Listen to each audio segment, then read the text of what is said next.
Well, other than LeBron James once again reminded us all of his level of greatness, 33, 11, and 9. I mean, he was absolutely sensational. It was a virtuoso performance. Nobody could deny that.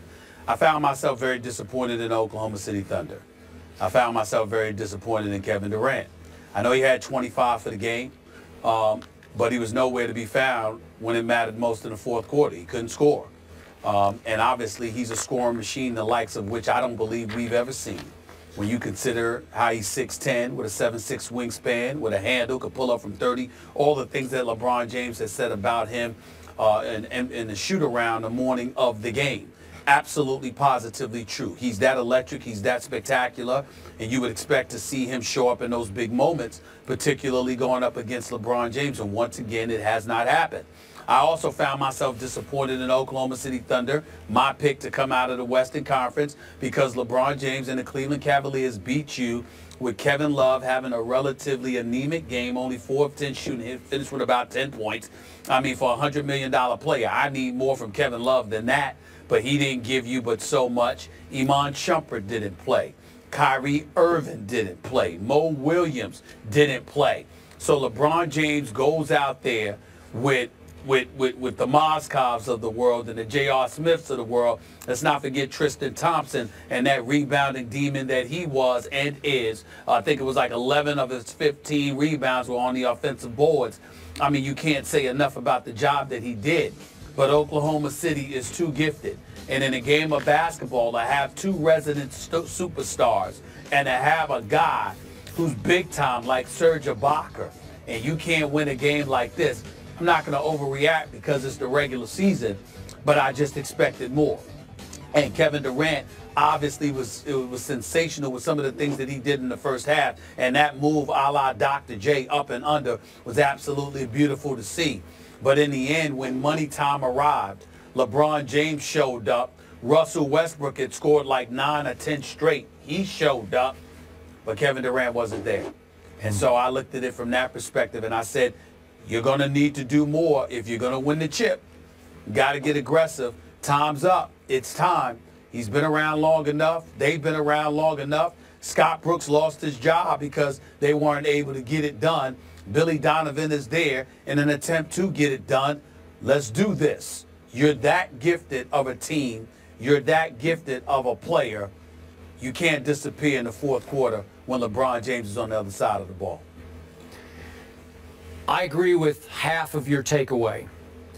I would agree the Thunder should have won this game. Obviously, no Kyrie, as you say, no Shumpert, no Mo Williams. And I know Oklahoma City was playing back-to-back on the road. It's difficult. Maybe you run out of gas in the fourth quarter. But the Thunder were up 4 going to the fourth quarter and immediately gave up a 17-2 run. They're just better than that. It's still Westbrook and Durant and, Ibaka and all the other pieces you talked about, and you did pick them to win the West, and they may well still come together and win the West because they certainly have enough firepower to win it. But where I didn't agree with your take was that you called this a virtuoso performance by LeBron, and it was until the final 5 minutes of the game when LeBron did just about everything within his power to hand the game back to Westbrook and Kevin Durant. And I don't know if we have the video of LeBron at the very end of the game walking off the floor because he held his head as he walked toward the bench like, what was I doing? What happened to me? We got it at the end of there he is walking away. Like what was I thinking? What got into me? Because that was as bad as I've ever seen LeBron try to close a game as far as getting sloppy. Because Stephen A., in the last 4:53, he had, by my count, 4 turnovers. The last one they gave to Tristan Thompson when Tristan came down with the rebound and tried to keep from getting fouled by handing the ball to LeBron. And I thought it was a clean handoff, and LeBron was a little surprised and just fumbled the ball out of bounds. I thought that was his turnover. So that would have been 4 turnovers, and he went 1 for 5 over that period from the field. The one was just a layup, so he missed his jump shots, missed a 3. And it was so messy that all of a sudden it comes down to Russell Westbrook with a 3 to tie, and he left it short. And I thought LeBron played great defense on both Kevin and Russell down the stretch as he sort of mixed and matched on both of them. So I give him that. But to your point about Kevin Durant, He goes 1 for 5 in the fourth quarter, and their offense has no flow. This is why I always tell you I can't buy completely into them. I don't see ball movement. I don't see rhythm. I don't see pecking order. I don't see. They just look at each other like, your turn, my turn. That nobody seems to know. Can we shoot? The other guy's like, or is it okay if we try a shot in the fourth quarter, or are you guys just going to do it? And Billy Donovan is yet, it's too early to certainly judge his job, but he hasn't exactly seized the reins so far, and I just don't know if it's capable for him to seize the reins of a team with these two superstars in control, mostly on the floor. So I just didn't like what I saw from Oklahoma City down the stretch, nor did I love what I saw from LeBron in the last 453, but they survived, they won, and he beat Durant again because Durant has Westbrook. That's my point. Well, I think that, you know, first of all, let's give Billy Donovan a chance. Billy Donovan is a two-time national champion on a collegiate level, and he's 17-9. It's not like he's 9-17. He's 17-9. They recently won 6 straight. You know, you're getting yourself together and learning on this level. That's fair. Not to mention, I think he's got 2 fabulous assistant coaches in both Mo Cheeks and Monty Williams, who should be head coaches. So let's make sure we remember that. That's number 1.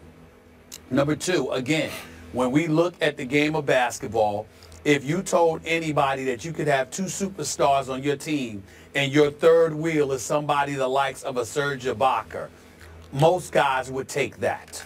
Most guys would understand that that's a big-time situation to be in. You're Kevin Durant. You shoot 52, nearly 53% from the field, better than 43% from three-point range, almost 90% from the free throw line. You can't go 1 for 5 in the fourth quarter. Yeah, you just can't do it. I mean, when you're that lethal, you can't do it and expect y'all to win.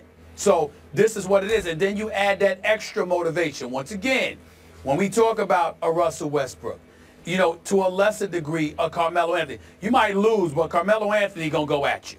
Carmelo Anthony is going to be like, give me the ball. Now, he might have a bad game, and he might not shoot effectively, but it's going up. I can promise you that. It's the fourth quarter, and it's against a dude that's beating you 15 or 19 times, including, 12 or 15 times in the regular season. You know, you're going up against Melo, and those headlines are there. Melo going to come at you. That's just it. Chris Paul, when Chris Paul was going up against Steph, and everybody was going up and talking about Steph, yeah, Steph dropped 30-plus, but Chris Paul had 30-plus. Yeah, it's like he ain't going anywhere. I agree. You know? So you're right. You see stuff like that. And I'm saying, coming into last night's game, everyone was talking about Kevin Durant against LeBron and Kevin Durant's lack of success against LeBron. The fourth quarter, he should have been looking for it. And that's not what happened. So, again, doesn't take away from the fact that he's a superstar. They're still my pick to come out of the West. I'm not jumping ship as of yet, but I need Kevin Durant to mirror Russell Westbrook in terms of attitude, because it's going to take that in order for them to come out of the West and in order for him to beat LeBron. Skip, I'm not saying this because I don't know this. Again, I haven't spoken to Kevin Durant or his friends or family or anybody else, but there are people in the NBA that when they think about Kevin Durant going elsewhere, one of the reasons that you don't hear much about the Eastern Conference is because of LeBron being there.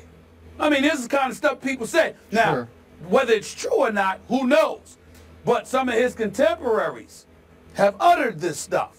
Now, this is one of the greatest scorers we've ever seen. And a guy that took this team to the finals. And they're looking at it like, yo, LeBron's in the East. He don't want to go there. That's what they saying. I know. Now, I ain't saying that. But what's more obvious to me is, wouldn't you want to take your chances with LeBron as opposed to your chances with San Antonio and Golden State and Houston and on and on and on? I totally agree. Yeah. I totally agree, and I don't believe that, because I don't believe Kevin Durant scared anybody with the window. He could drop 40 in his sleep. Yeah. But at the same time, when you know everybody's talking, chirping about you and LeBron, and you go 1 and 5 in the fourth quarter, with those skills, how the hell that happen?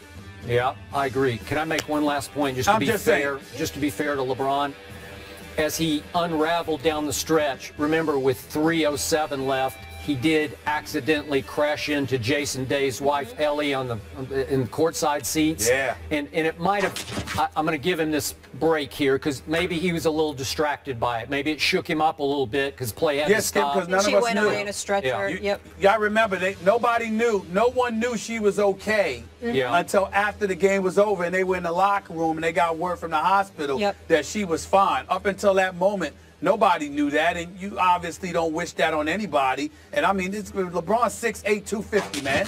I mean, come on now. He might be more than 250. Yeah, that was scary. That was scary. And I know there's questions after the game about should they somehow protect the fans better courtside.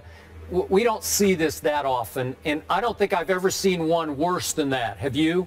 That was just one of those wrong place, wrong time things. Yeah.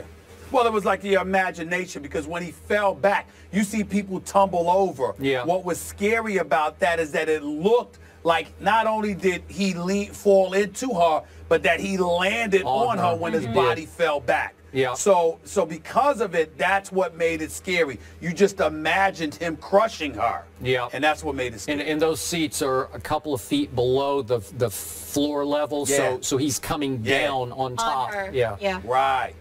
Right. Thank goodness she's okay, though, and I think he either tweeted out or put an apology on Instagram as well, and they obviously attend a lot of Cleveland sporting events. The Cavs travel to your hometown February 21st for the rematch. That one is on ABC. Up next, playoff hopes on the line when Denver travels to Pittsburgh. Big Brock or Big Ben, who prevails? We'll tell you that next.